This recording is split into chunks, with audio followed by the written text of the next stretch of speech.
Matthew Emmons, USA Today. The 2019 NFL Draft is officially less than a month away and drawing closer by the day, but don't expect the Dallas Cowboys to be sitting on their hands in the meantime.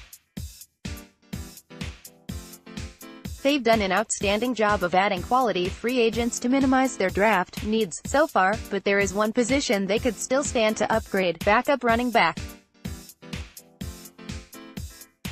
My fellow staff writer, Jess Haynie, recently wrote an excellent article entitled, "Will Dallas Cowboys Address Backup RB in Free Agency or 2019 Draft?" It's an excellent read, and a question a lot of us around Cowboys Nation have been asking ourselves.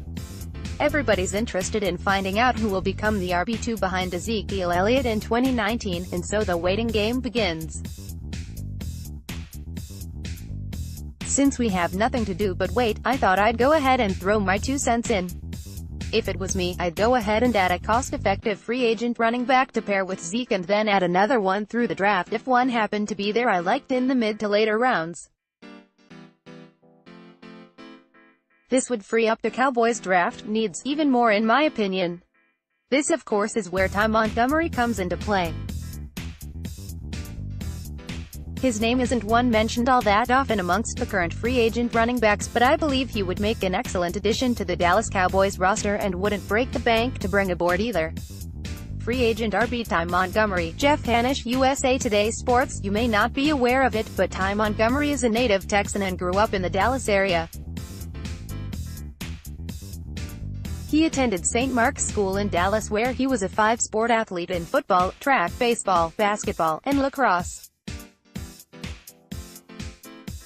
From there he took his talents to Stanford, where he played wide receiver under head coach David Shaw. You're probably more familiar with his story from there. He was drafted in the 3rd round of the 2015 NFL Draft by the Green Bay Packers.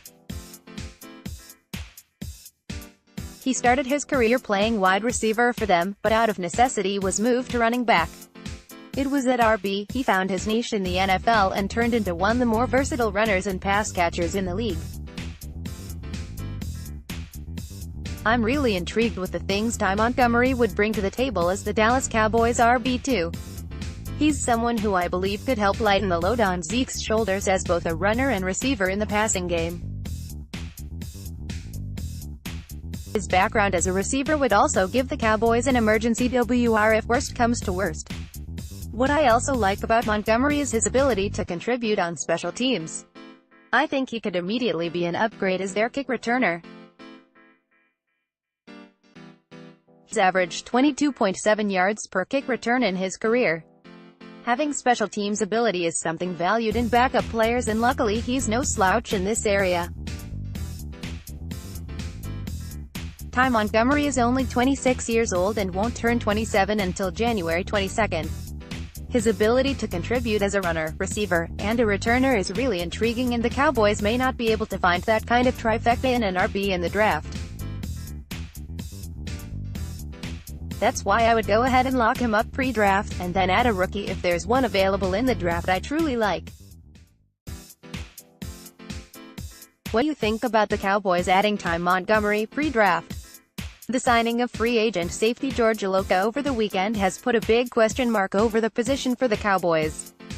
He was backup last year in Minnesota and is on just a 1-year contract, so does Dallas expect him to start? And if so, what does that mean for Jeff Heath and Xavier Woods?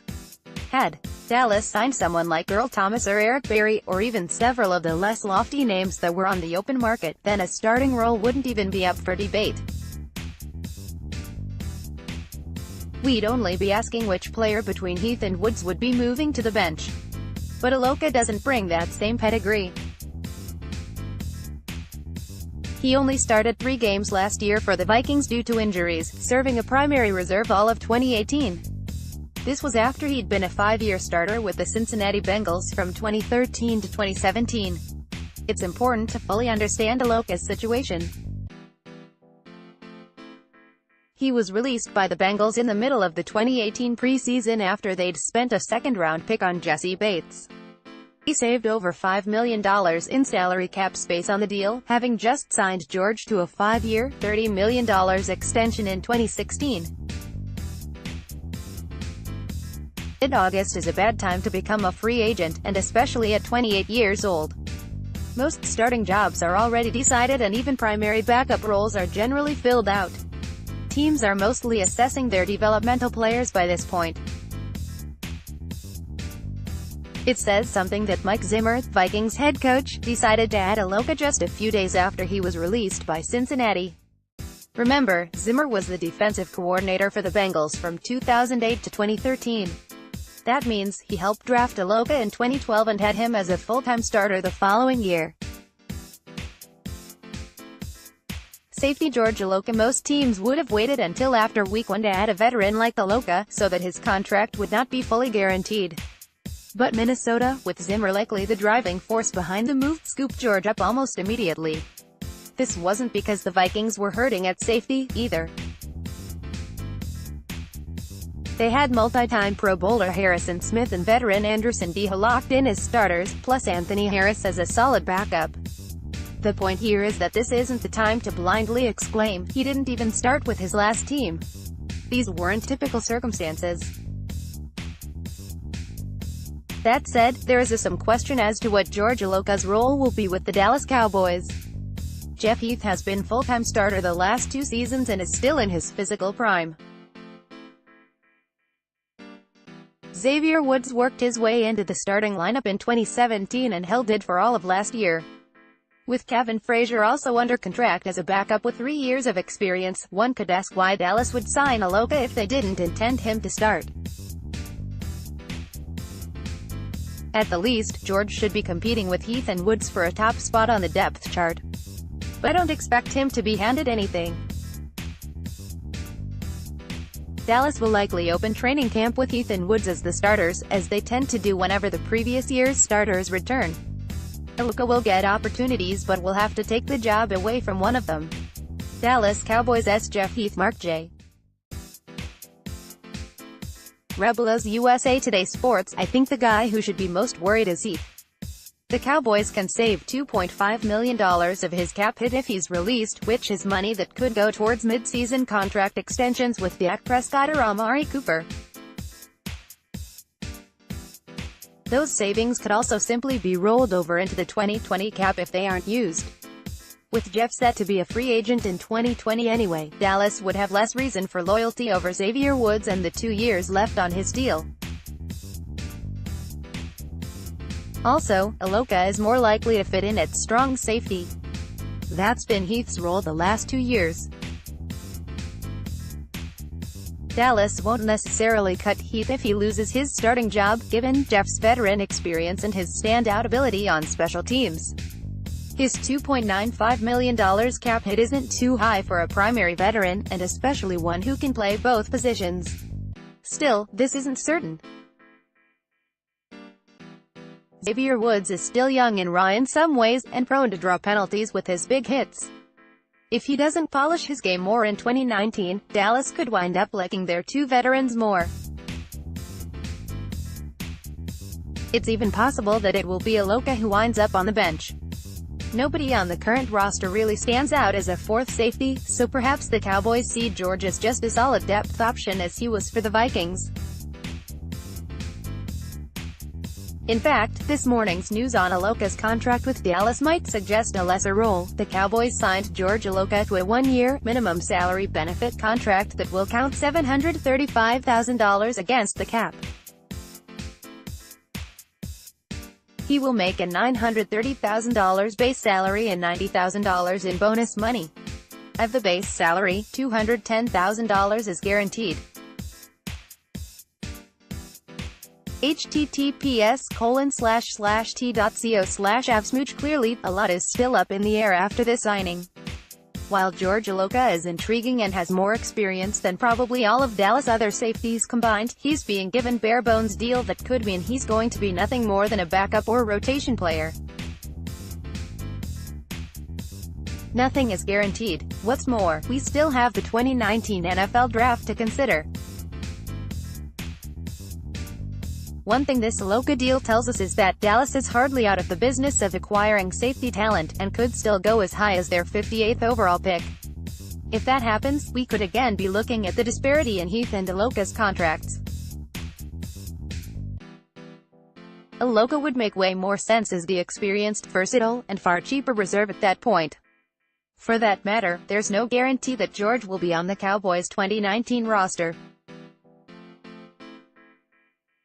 They may simply be taking a flyer on one of the last decent free agent safeties available, creating some competition for training camp without any sense of major commitment.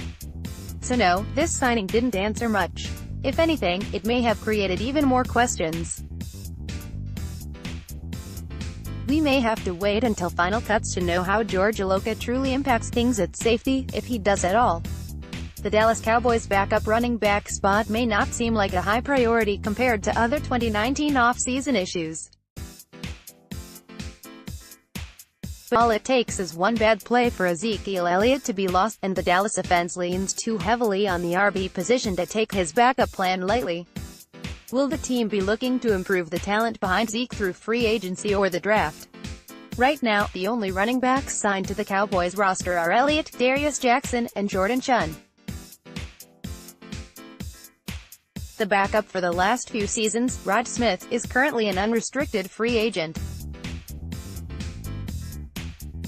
Jackson and Chunn have a combined 6 carries for 16 yards in their careers, and all of those came from Darius in the Cowboys' meaningless 2018 regular season finale. Chunn spent all of his rookie season on the practice squad. A 6th-round pick for Dallas in 2016, Darius Jackson is on his 3rd stint with the Cowboys after stops in Cleveland and Green Bay in between. He has flashed some electric running ability at times but clearly hasn't been able to stick with a team. Could 2019 be his chance? Jordan Chunn was an undrafted free agent out of Troy last year. He's a big, powerful runner with some deceptive athletic moves as well. What stands out most with both of these guys isn't positive, though, and that's their mutual inexperience and draft capital. Would the Cowboys really leave their RB depth charts at thin when they're trying to make a championship run? Dallas Cowboys RB Rod Smith. Dallas could be hoping to eventually re-sign Rod Smith at a bargain price. He's a solid backup and special teams leader, and the longer he sits unsigned in free agency, then the lower his price should be. But is it time for the Cowboys to invest more in their other running backs? Not only is 2019 a critical year, but upcoming contract negotiations with Elliott could make it a wise move. This upcoming season is the last one of Zeke's standard rookie contract. Dallas will have to decide if they want to sign him long-term or let him play 2020 on his 5th-year option as a former first-round draft pick, which would pay him about $9 million. Signing or drafting a player of consequence now, and having them under contract over the next few seasons, would give the Cowboys some added leverage in contract negotiations with Elliott. What's more, who's to say that Zeke's impressive durability will just continue? He's already had a lot of touches in 3 years, even with the 6 suspension games. Maybe it's time to find someone who you don't mind giving some of the workload to. Some of the top free agents available likely won't want the reduced role and money that playing behind Elliott will mean. That would take guys like Jay Ajayi and CJ Anderson off the list. What about older veteran who can still ball, like Marshawn Lynch, Darren Sproles, or Doug Martin? You might not want them as a featured player anymore, but they could still be effective on limited touches. Joining a potential contender like the Cowboys in a supporting role could be exactly what these guys are looking for. Other free agent options would be players who are used to backup roles, such as Isaiah Crowell, TJ Eldon, or Spencer Ware. They would be probable upgrades from Rod Smith, but for minimal money if they stay unsigned much longer. Oklahoma Street. RB Justice Hill. The draft is another way to add some RB talent, and it could be the smartest one. A drafted player, even as high as Dallas' 2nd-round pick, would have a 4-year rookie deal at a minimal salary. One player that could make a lot of sense for the Cowboys is Justice Hill out of Oklahoma State. He brings a change of pace from Elliott as a smaller, quicker back and could be available for them during day 2 of the draft. Hill was featured as a potential Cowboys target by our Brian Martin a few weeks ago. You might say that having Elliott makes any sort of serious draft pick at running back a wasted pick. But with Zeke turning 26 after the 2020 season, the Cowboys might be willing to let someone else give him a huge deal and move on to a much cheaper option. And again, who says that Elliott makes it through another 16-game season in playoffs without a major injury? It can happen to the best of them. Clearly, this could go any number of ways. Dallas might bring back Rod Smith or some comparable player for a cheap, easy answer at backup running back. Maybe they invest in a more proven free agent, or perhaps they draft someone early enough to matter. However it goes, let's just say that I highly doubt Darius Jackson will be RB2 come September. When the offseason began after the Dallas Cowboys fell to the Los Angeles Rams in the divisional round of the playoffs, it was clear that they were a team on the rise, but had several areas they needed to address as free agency and the draft approached. The team had holes or depth issues at safety, defensive tackle, swing tackle, wide receiver, defensive end, and tight end. Through the first 2 weeks of free agency, the Dallas Cowboys have taken care of each of those areas. With the signings of George Iloka, Christian Covington, Cameron Fleming, Randall Cobb, Tavon Austin, Kerry Hyder, and Jason Witten, the Dallas Cowboys have set themselves up to approach the draft with clear eyes and a full heart. As they head into April with the NFL draft looming, the Cowboys won't be held back by positional need and can allow their draft board to do the work for them and just add good players. It's an excellent position to be in, as they don't have to reach for a player at a position of need they may not like as much because they have a veteran presence filling that need. Backup running back appears to be the only position where the Cowboys could use some depth, but that player for this team is more of a special teams player who gets limited snaps on offense because of the greatness of Ezekiel Elliott. It's generally a position where there is a lot of talent deep in the draft and undrafted free agent pool, which allows the Cowboys to be patient filling that need behind the NFL's leading rusher. Other than that, if the Dallas Cowboys has to go play a football game and win today, they'd be in great shape to do so.